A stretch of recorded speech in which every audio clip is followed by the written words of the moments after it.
¿Qué tal? Les saluda el doctor Franco Martínez Narromesa, residente de tercer año de cirugía general del Hospital Amazónico de Yarinacocha. En esta oportunidad vamos a hablar acerca de la litiasis vesicular, que es una patología bastante frecuente en nuestra población y que la mayoría de pacientes no se trata por miedo al procedimiento quirúrgico y no entender exactamente en qué consiste esta enfermedad. Entonces vamos a tratar de dilucidar los aspectos generales de esta para aclarar estos conceptos para la población. Los objetivos de esta presentación es definir el concepto de la litiasis vesicular, exponer cuáles son los factores de riesgo, explicar cuáles son los síntomas principales de esta enfermedad, también explicar cómo se hace el diagnóstico de la misma, explicar cuándo se indica el manejo quirúrgico y en qué va a consistir, y recomendar medidas higiénico-dietéticas que van a prevenir esta enfermedad. Entonces comenzamos con la definición. La colelitiasis o cálculos en la vesícula se define como la presencia de litos, cálculos en la vesícula biliar o en algún conducto biliar común. Esta va a tener una incidencia del 10% de la población. Además, de este 10% de la población, 30% de ellos van a producir complicaciones mismas por la presencia de cálculos que van a migrar a una vía biliar común, la cual puede producir un cuadro de pancreatitis, que es la inflamación del páncreas y conlleva a un cuadro inflamatorio sistémico, y la colangitis, que de igual forma puede provocar una inflamación sistémica y una sepsis. Estas complicaciones ocurren hasta un 11% de la población en general. Se estima que alrededor del 14% de la población en general son portadores asintomáticos. Eso quiere decir que no van a tener ningún tipo de molestia aún teniendo los cálculos en la vesícula biliar. Estos van a predominar en exceso femenino por los factores de riesgo que vamos a explicar más adelante. En este gráfico podemos observar dónde se encuentra la vesícula biliar, que va a ser un órgano anexo al hígado, en el cual se va a encargar de concentrar la bilis, que es una secreción orgánica del hígado que va a ayudar a emulsificar las grasas y ayudar a su absorción de la misma. Dentro de los factores de riesgo que se asocian a colelitiasis tenemos la sobresaturación de colesterol en la bilis. Eso quiere decir que por aumento de presencia de colesterol va a tender a formar cálculos. Esto va directamente relacionado con la dieta del paciente. Una hipomotilidad vesicular o éstasis vesicular, que significa que no se vacía correctamente el contenido de la vesícula. Esto se produce en situaciones de ayuno prolongado. La desestabilización de la bilis por factores cinéticos, proteicos y mucina. Eso es un factor de riesgo netamente orgánico, en el cual van a variar los componentes de la misma, o va a haber una secreción anormal del mucus propio de este órgano, así como también factores ambientales y los hábitos alimenticios, como ya vamos a mencionar, el excesivo consumo de colesterol en las grasas. La genética, también hay un componente genético para la producción de litos y alteración en la secreción de los lípidos biliares, ¿no? Que son por transportadores específicos. Además, así como la cristalización del colesterol. Bueno, hablando acerca de la clínica que van a presentar los pacientes, tenemos que el 80% de los pacientes que presenten cálculos en la vesícula van a ser asintomáticos, lo que quiere decir que no van a presentar ningún tipo de síntoma y su diagnóstico va a ser netamente por un hallazgo incidental, ya sea que se hayan hecho un examen de imagen en la región abdominal por otra patología o por otra enfermedad.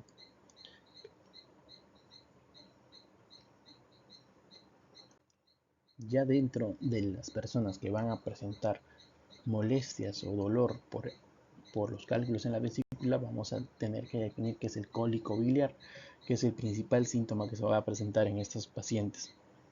No, va a ser un dolor que se va a generar por la contracción de la vesícula y la movilización de los cálculos dentro de la misma, o del barrio biliar que pueda estar teniendo esta también dentro, y van a producir estos una obstrucción transitoria de la desembocadura de la vesícula biliar, lo cual va a producir distensión de la misma, produciendo el dolor tan característico. Estos síntomas van a producirse por la obstrucción del cístico transitoria, como hemos mencionado, y posteriormente ceden. En la mayoría de pacientes, este dolor va a cruzar y va a localizarse en el hipocondrio derecho o en el epigastrio, ¿no? En palabras poco más entendibles, en la boca del estómago que mencionamos, o debajo de las costillas al lado derecho. En un 24% las personas se pueden quejar de un dolor torácico en la región derecha, y otro menor porcentaje que puede irradiarse hacia la escápula derecha, hacia el hombro derecho o hacia el lado lumbar derecho de la persona. Esto puede acompañarse a la par por sudoración excesiva, náuseas y vómitos en algunas ocasiones. Dentro de la clínica tenemos que mencionar también cuando se produce una colecistitis crónica. Esta se da cuando la inflamación de la vesícula biliar, por múltiples episodios, por múltiples cólicos en los cuales la obstrucción ha sido transitoria pero ha generado inflamación en la vesícula y esto se hace repetitivo, estos pacientes ya quedan con una inflamación crónica de la vesícula y estos van a generar síntomas que generalmente son leves o inespecíficos y que van a destacar dentro de ellos el dolor, un dolor sordo, mal localizado, no es agudo, no es de mucha intensidad, y a la par distensión abdominal que también se pueden presentar. La localización, como hemos dicho, puede ser en la boca del estómago, en el epigastrio o en el hipocondrio derecho, ¿no? Justo debajo de las costillas, pero es un dolor mucho menos, de mucha menor intensidad, por decirlo así, y de mayor tiempo, ¿no? Que se va a perennizar casi en el paciente. Para la detección de estos cálculos de la vesícula biliar, nuestro principal método de diagnóstico va a ser la ecografía. Esta va a tener una sensibilidad y especificidad muy alta, superior al 95%, pero esto en manos de un personal de salud capacitado. Tiene que ser un radiólogo, que es la persona más idónea para realizar este procedimiento. La ecografía también puede mostrar el barro biliar o la arenilla biliar sin ningún problema, y la tomografía y la resonancia magnética van a ser métodos alternativos cuando probablemente hay cálculos muy pequeños o hay algún tipo de duda diagnóstica con la ecografía. Entonces podemos complementar con tomografía o resonancia magnética, como así también podemos solicitar estos exámenes cuando haya complicaciones debidas a los cálculos, ¿no? Cuando haya migrado un cálculo a la vía biliar principal o cuando hay un proceso inflamatorio importante en la cavidad abdominal del paciente. Existe un tipo de ecografía por vía endoscópica, la cual es un proceso más invasivo en el cual se introduce una cámara por la boca y se llega hasta los tubos gastroduodenales para hacer la ecografía, pero esto es para detectar cálculos más pequeños, menor a 3 milímetros, y es una prueba un poco más compleja de realizar. En la siguiente diapositiva podemos ver la presencia de cálculos. Podemos ver en el gráfico de la izquierda un cálculo grande con presencia de sombra acústica, que ven debajo de esta hay una zona negra que va a ser donde no reflejan el sonido que va a producir el ecógrafo, ¿no? Eso es lo que conocemos como sombra acústica. Y bueno, y es un cálculo bien definido, grande, como digo, aproximadamente de 1,5 cm, único, y está cercano a la desembocadura de la vesícula biliar. En el gráfico del medio podemos observar múltiples cálculos que están en el cuerpo de la vesícula, ¿no? En los cuales también se observa de mayor o de mejor forma la sombra acústica que reflejan. Y en el último son múltiples cálculos que están casi en un 30-40% del volumen total de la vesícula, que probablemente estén generando una suerte inflamatoria, ya que están obstruyendo toda la desembocadura de la vesícula. Una vez diagnosticada la presencia de cálculos en la vesícula biliar, tenemos que establecer cuál va a ser el manejo de estos. En muchos países la recomendación es no operar si no van a presentar síntomas los pacientes, ¿no? Y van a tener características específicas para no optar por el tratamiento quirúrgico. Pero la mayoría de nuestros pacientes acuden o se hacen el diagnóstico de cálculos biliares justamente porque ya presentan sintomatología o han debutado por alguna complicación de la misma. Entonces tenemos que indicar para ellos la realización de una colecistectomía. Dentro de las posibilidades para esta colecistectomía, hoy en día tenemos el abordaje quirúrgico abierto, que es con un corte a nivel subcostal derecho, y el abordaje mínimamente invasivo, que es por laparoscopía, que es el tratamiento indicado hoy en día, ya que este va a tener mucho mejor pronóstico de recuperación para el paciente, va a tener menos dolor postquirúrgico, va a quedarse menos tiempo en el hospital, hay menor riesgo de que se infecten las heridas quirúrgicas y estéticamente también es mucho mejor, ya que los cortes son de 10 a 15 milímetros en el ombligo y otros cortes pequeños de 5 milímetros a 1 centímetro a nivel abdominal, que vamos a explicar más adelante. Entonces, para la indicación quirúrgica en pacientes con colelitiasis, uno va a ser la presencia o el riesgo de malignidad de algún tipo de lesión que tenga a nivel vesicular. Puede ser la presencia de una zona donde haya un tumor dentro de la vesícula biliar, aparte de la presencia de los cálculos. También se opta por colecistectomía cuando hay presencia de pólipos mayores a 1 centímetro, cuando existe una vesícula biliar calcificada, lo que llamamos nosotros vesícula biliar en porcelana, por un proceso inflamatorio repetitivo, las paredes de la vesícula se inflaman y se calcifican, lo cual aumenta el riesgo de metaplasia, o sea, de un proceso precancerígeno que nosotros llamamos. Y también por cálculos mayores a 3 centímetros que van a ser una suerte ya de compresión de la vía biliar y ya van a tener mayor riesgo de complicaciones, por lo cual se opta por tratamiento quirúrgico. Y en pacientes que ya hayan tenido alguna complicación, como la coledocolitiasis, cuando migran los cálculos a una vía biliar principal, pero en estos previamente tiene que ocurrir un abordaje por gastroenterología, en el cual tiene que desobstruir primero el coledo con los conductos biliares principales y posteriormente recién se hace la extracción de la vesícula. Hay algunas enfermedades como la anemia de células falciformes, en la cual se predispone para la formación de cálculos, en los cuales también está indicada la colecistectomía. Entonces vamos a explicar brevemente cómo hacemos la operación de una colecistectomía laparoscópica o también llamada colelap. Se hace una disposición de los trócares, va a depender del tipo de técnica que vamos a usar. La más usada en nuestro medio es la técnica francesa, en la cual se hace una incisión a nivel subsifoideo de 5 milímetros, subcostal derecho lateral de 5 milímetros, en el abdomen izquierdo de 10 milímetros de 1 centímetro y a nivel umbilical también de 10 centímetros.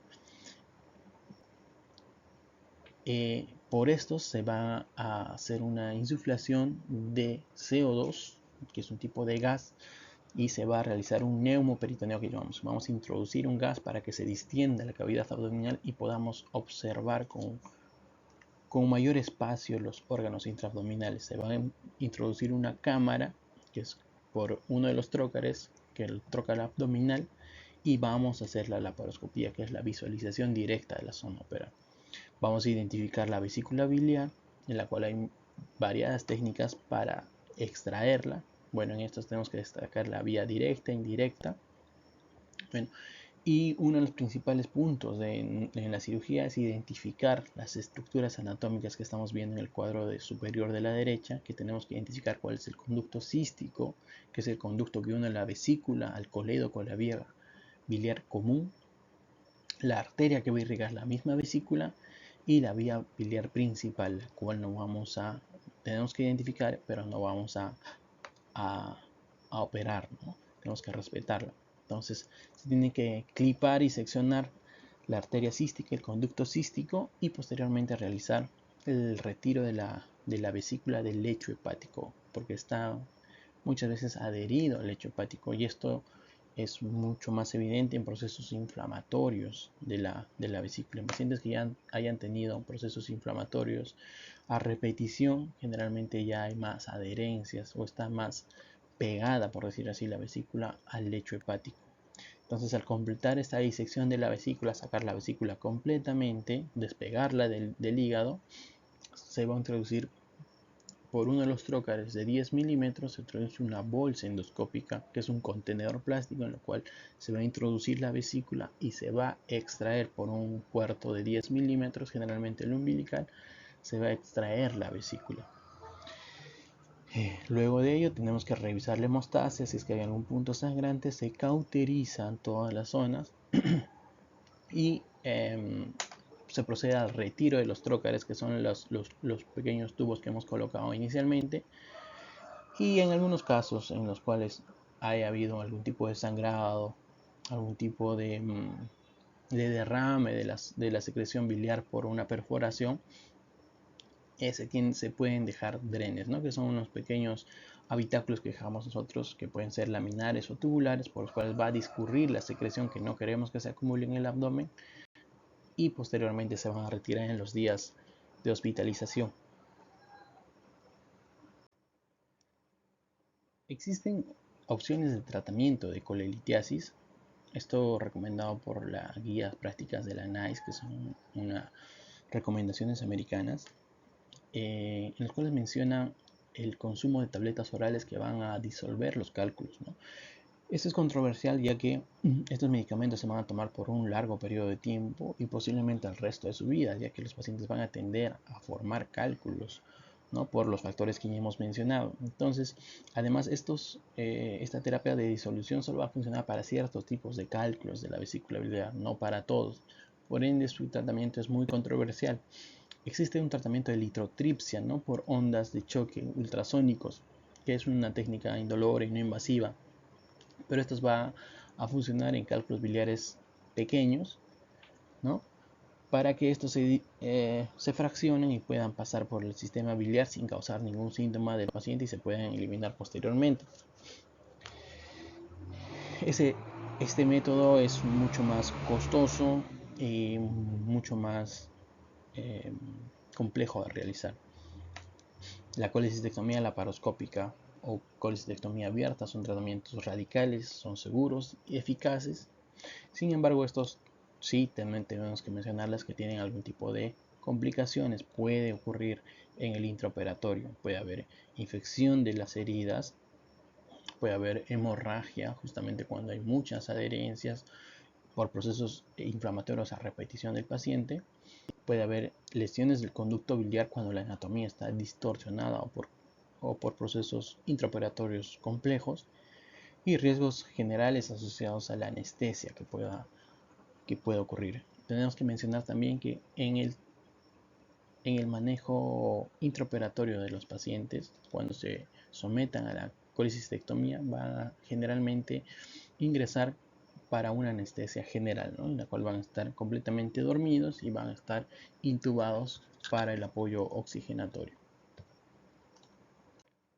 Bueno, dentro de las medidas preventivas que les podemos mencionar, es básicamente que mantengan un peso adecuado, que eviten la obesidad ya que esta va a predisponer a la formación de cálculos biliares y aumente el riesgo de colecistectomía por ende, tener una actividad física regular, ¿no? Que va a equivaler a un ejercicio activo durante una hora al día al menos.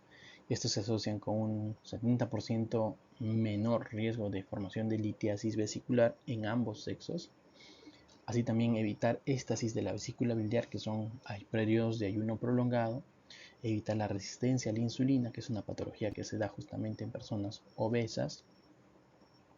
La dislipidemia, que es evitar el consumo de alimentos grasos o de grasas saturadas, que va a desbalancear nuestro sistema de lipoproteínas, cambiar el estilo de vida sedentario, como hemos mencionado, una actividad física mayor a 1 hora en el día.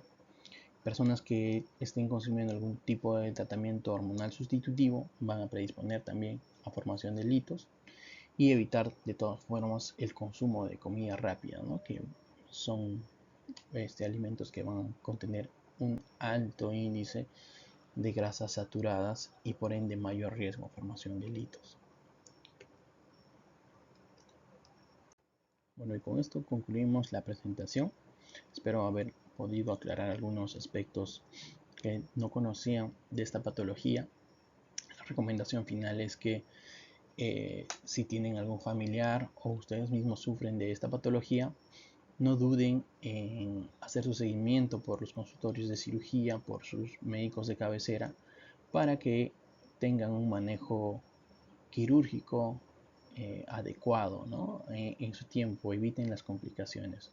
Muchos de estos pacientes que llegan a operarse justamente son pacientes que ya han tenido algún tipo de complicación, y las complicaciones muchas veces son graves, porque pueden debutar con un cuadro de pancreatitis o una colangitis, que son pues, enfermedades inflamatorias sistémicas severas.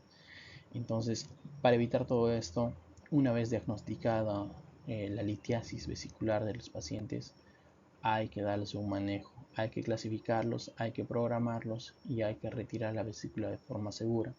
Como ya hemos mencionado, la ColeLab, la colecistectomía y la laparoscopia es un proceso muy seguro, eficaz, efectivo, radical, sí, pero en el cual se va a sacar el problema del cuerpo del paciente y por ende va a quedar sano, y la mayoría de pacientes no quedan con ningún tipo de secuela, ningún tipo de malestar estomacal. Claro que sí, siguiendo en los primeros meses un tratamiento y las recomendaciones de su médico y de su cirujano. Entonces conmigo es hasta una siguiente oportunidad. Buenas noches.